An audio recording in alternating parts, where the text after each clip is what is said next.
Haleluya, haleluya, puji Tuhan. Tuhan baik buat saya dan saudara. Shalom, saudara yang dikasih oleh Tuhan. Kasih setia Tuhan selalu baru turun atas hidup saudara dan saya. Itulah kasih setia Tuhan. Hari demi hari kita menikmati kemurahan demi kemurahan Tuhan, kebaikan demi kebaikan Tuhan yang selalu menyertai hidup saudara dan saya. Itu yang Tuhan inginkan, apa yang Tuhan berikan kepada kita dan kita semua. Mari berikan juga kita kepada Tuhan ucapan syukur, pujian kepada Dia. Sepanjang hari ini Tuhan sudah tambahkan lagi satu usia. Sepanjang hari ini kita naikkan syukur, terima kasih kepada Tuhan. Terlalu baik, terlalu banyak. Tidak bisa kita membalas kemurahan Tuhan, kebaikan Tuhan. Apa yang sudah Tuhan perbuat, apa yang Tuhan sudah beri kepada saya dan saudara hingga hari ini. Mari saya ajak lagi saudara untuk merenungkan firman Tuhan, membaca kebenaran firman Tuhan, menjadi bekal kita, kedewasaan kita di dalam mengiring Tuhan.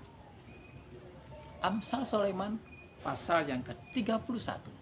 Kitab Amsal pasal yang ke-31 ayat yang ke-26. Demikian bunyi firman Tuhan. Ia membuka mulutnya dengan hikmat. Pengajaran yang lemah lembut ada di lidahnya. Saudaraku, ini kita lanjutkan lagi. Bagaimana istri yang cakap? Seperti apa istri yang cakap? Di sini dikatakan mulutnya penuh dengan hikmat. Ada hikmat dalam mulutnya. Ada pengajaran. Ada didikan. Ada nasihat. Saudaraku, setiap apa yang diucapkan itu penuh dengan kelembutan. Ada kasih.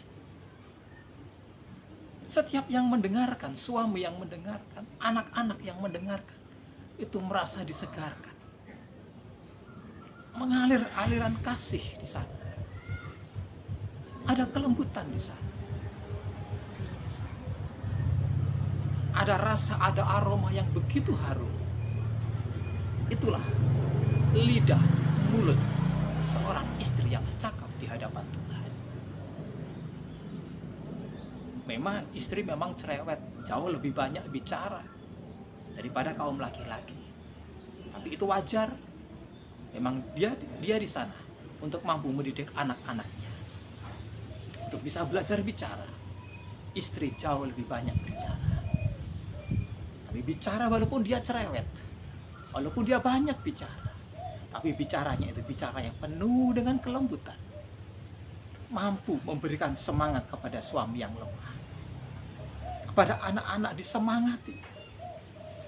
Didorong untuk bisa lebih maju lagi. Memberikan gairah untuk mereka bisa menikmati hidup dengan sukacita. Saudaraku, di sanalah diperlukan kata-kata, diperlukan kalimat, diperlukan mulut, lidah yang mampu menyemangati, mampu memberikan pengobatan dalam hidup ini.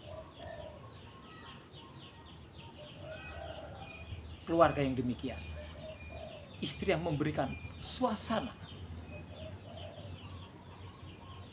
yang menyenangkan seperti ini, kata-katanya penuh dengan kelembutan, penuh dengan warna, bisa bercandaria, membuat keakraban dalam menikah itu, dalam rumah tangga itu menjadi lebih hangat lagi. Karena ucapan dari seorang istri, dari seorang ibu yang begitu lembut, penuh dengan kasih sayang.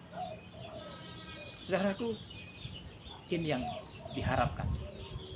Istri yang cakap, istri yang melebihi dari permata, harga nilainya melebihi dari segala-galanya. Sehingga sang anak, kalau kita membaca pada ayat yang ke-28, anak-anak yang menyebut dia berbahagia. Kalau anak-anak bisa menyebutkan dia berbahagia, mama itu berbahagia, berarti anak-anak ini ada kesukacita, ada senang di hati. mampu menyebutkan seorang ibu, istri dari seorang suami, berbahagia. Tidak pernah mulutnya mengucapkan kata-kata kotor, menyakiti hati seorang anak. Walaupun toh dia cerewet, tapi kata-katanya tidak pernah keluar kata-kata yang kotor. Walaupun toh dia marah, demi mendidik seorang anak untuk berjalan yang benar, tapi dia tidak pernah menggunakan kata-katanya penuh dengan kekotoran. Itu perlu dengan penuh dengan kelembutan. Ada hikmat di sana, ada nasihat di sana. Saudaraku, sehingga anak-anak menyebutnya pada saat bangun pagi, istri yang rajin, dia sudah menyediakan makanan, kata-kata yang penuh dengan kelembutan. Anak-anak menyebutnya berbahagia. Bagaimana kepada suami? Suami di sini dikatakan pula suaminya memuji dia, mengagumi dia, menghargai dia sebagai seorang istri, pendamping, penolong sepanjang umur hidupnya dalam pengiringannya kepada Tuhan. Keluarga yang begitu indah. Bukankah itu dambaan kita semua? Mari saya dan saudara menjadi calon mempelai pria surga. Harus kita seperti ini. Kita harus cakap, lidah ini, mulut ini digunakan perkara yang baik. Lidah ini, satu lidah ini bisa memuji Tuhan. Tapi dengan lidah yang sama, kita bisa mengutuk sesama kita. Berhati-hatilah menggunakan lidah, waspada dengan lidah kita. Saudaraku, pesan yang berikutnya, istri yang cantik, istri yang cakep, bukan dilihat dari kecantikannya, bukan dilihat dari kemolekannya. Kebanyakan kita laki-laki tertipu dengan hal yang semacam ini.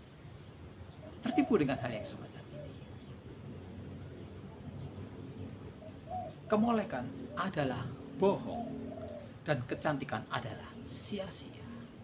Kalau kemolekan itu dikatakan bohong, kecantikan itu dikatakan bohong. Memang banyak poles-poles dan sebagainya. Apalagi sekarang kalau saya lihat di YouTube, dengan wajah yang tidak begitu cantik, dipoles dengan make up tertentu, menjadi cantik, jadi lebih muda lagi. Itu dikatakan di sini, kemolekan itu bohong, kecantikan itu sia-sia.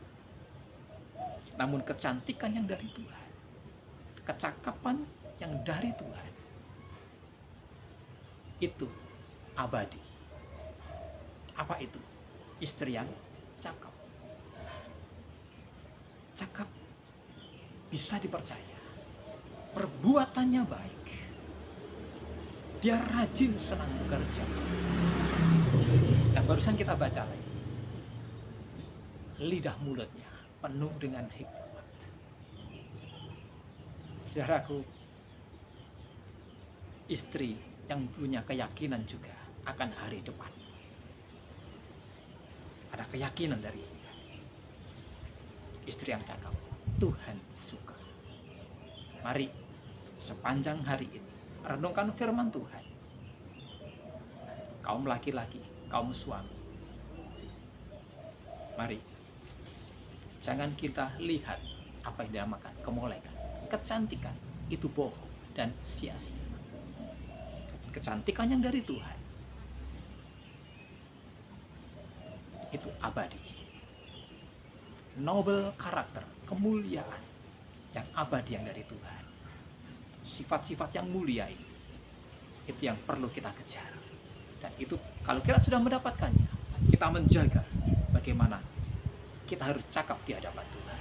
Kita pelihara dengan kita merenungkan firman Tuhan, kita berjalan dalam kebenaran firman Tuhan. Kecakapan kita, kecakapan yang terpelihara. Selamat beraktivitas. Tuhan Yesus memberkati. Ya Immanuel buat saudara dan saya. Haleluya. Amin.